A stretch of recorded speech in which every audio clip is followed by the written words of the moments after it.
Bharatiya Janata party के मुख्यालय में आप सबका स्वागत है। आज आपके समक्ष जम्मू कश्मीर भारतीय जनता पार्टी के प्रवक्ता गौरव गुप्ता जी अपनी बात रखेंगे। इस प्रेस कॉन्फ्रेंस में उनके साथ मैं भाजपा का प्रवक्ता और हमारी भाजपा के वरिष्ठ नेता व पूर्व में म्यूनसिपल कमेटी गोमनासा के चेयरमैन राजेंद्र सिंह चिमटी हैं। गौरव जी अपनी बात रखेंगे। देखिए, आज की जो प्रेस वार्ता है वो विशेष तौर पर भारत की कूटनीति पर है, जिसको हम कहेंगे कि आपने अभी देखा ही होगा कि पिछले दिन की अगर हम डेवलपमेंट की बात करें, जिस तरीके साउथ अफ्रीका में G20 द्वारा जो वहाँ पर समिट चल रहा है और वहाँ पर जॉन्सबर्ग में जिस तरीके हमारे जयशंकर जी वहाँ पर, हमारे माननीय जयशंकर जी वहाँ जो हमारे एक्सटर्नल अफेयर्स मिनिस्टर हैं, वो वहाँ पर उन्होंने मीटिंग की वैंग यी के साथ। चाइनीज़ जो उनके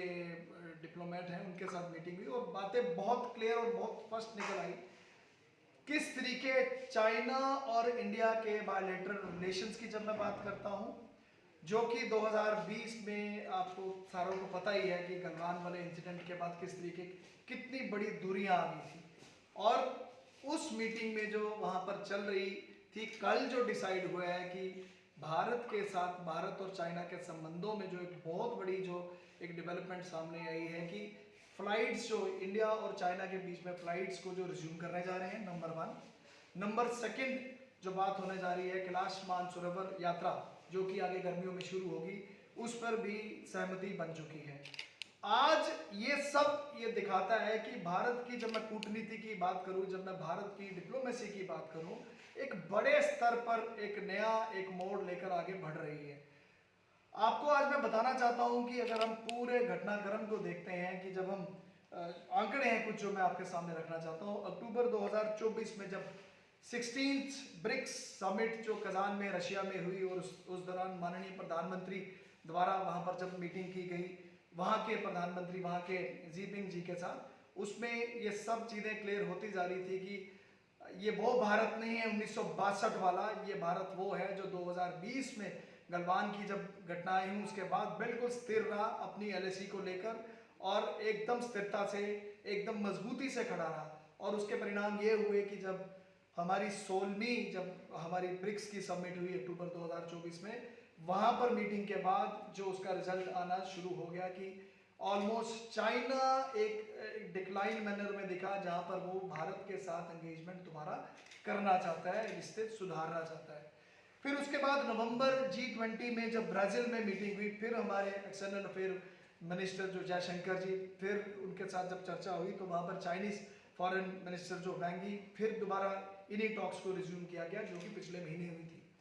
उसके बाद दिसंबर, फिर मैं 2024 की बात करूंगा, जिस तरीके इंडियन नेशनल जो हमारे सिक्योरिटी एडवाइज़र हैं, मानो 23rd जो मीटिंग्स का जो जो जो एक सिलसिला जो राउंड अप चल रहे थे उसके बारे में मीटिंग हुई। उसमें भी यही बातें हुई कि LAC को लेकर, फ्लाइट्स को लेकर, ट्रेड को लेकर, कैलाश मानसरोवर यात्रा को लेकर। फिर उसके बाद अगर आपने देखा होगा पिछले महीने जब अगर हम 26 जनवरी की बात करें, उसमें भी हमारे फॉरेन सेक्रेटरी जो है विक्रम मिश्री जी, जब उनकी मैं बात करता हूँ, वो भी बीजिंग में गए और वहाँ पर भी चाइनीज़ ऑफिशियल्स के साथ ऑलमोस्ट इसी तरीके की सारी बातें हुई कि किस तरीके ये सारा कुछ हम रिज्यूम करेंगे, दोबारा फ्लाइट्स को भी हम रिज्यूम करेंगे और किस तरीके ये जो हमारी कैलाश मानसरोवर यात्रा है जिसमें बड़ी संख्या में पिलग्रिमेज हमारे यहाँ के यात्री वहाँ पर जाकर दर्शन करते हैं। और उसी का नतीजा है कि कल जो मीटिंग जॉन्सबर्ग में साउथ अफ्रीका में हुई, जिसका मुख्य रूप पर G20 फॉरेन मिनिस्टर जो मीटिंग थी, कल इसी सब पर कंक्लूड हुई कि ऑलमोस्ट सारी चीज़ें फाइनल हुई और एक बिल्कुल सिग्नल, ग्रीन सिग्नल, कई मिसाइलें निकालता है। अगर आप ओवरऑल सिनेरियो आज हम देखते हैं वर्ल्ड ग्लोबल, जब हम एक बड़ी लेवल पर एक ब्रॉडर वे में देखते हैं, अभी जो आज भारत की स्थिति इतनी मजबूती से भारत आगे निकलता हुआ दिख रहा है कि मानो आज ऐसा समय आ चुका है कि हर एक देश विश्व का इंटरेस्टेड है भारत के साथ एंगेजमेंट करने के लिए। इसके पीछे रीजन बहुत एक क्लियर है कि एक तो सबसे बड़ी मार्केट है यहाँ पर, सबसे बड़ी यहाँ पर कंजम्पशन है, और दूसरी सबसे बड़ी बात है भारत की कूटनीति, और तीसरी जो सबसे मजबूत बात है जो यहाँ की स्थिर सरकार,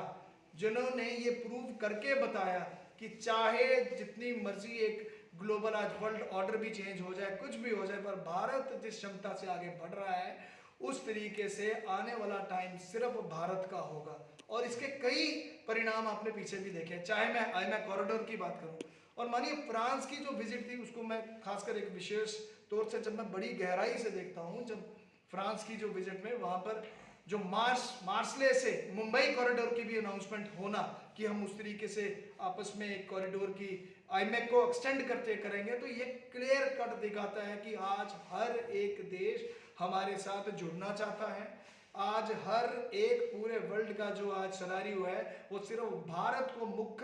मुख्य तौर से केंद्र बिंदु लगाकर सबसे आगे एंगेजमेंट करना चाहता है, क्योंकि भारत एक सबसे बड़ी आज यहाँ पर इकोनॉमी बनने जा रहा है और जिसका नमूना आपने देख ही लिया। और चाहे बात करूं भारत की अपनी कूटनीति की, जब मैं बात कर रहा हूं, आज इतनी मजबूती से मानो कभी नहीं दिखा कि जिस तरीके चाइना जो एक अपने आप को सबसे बड़ा देश बोलता था, आज किस तरीके आज खुद एक पहल कर हमारे साथ एंगेजमेंट्स कर रहा है।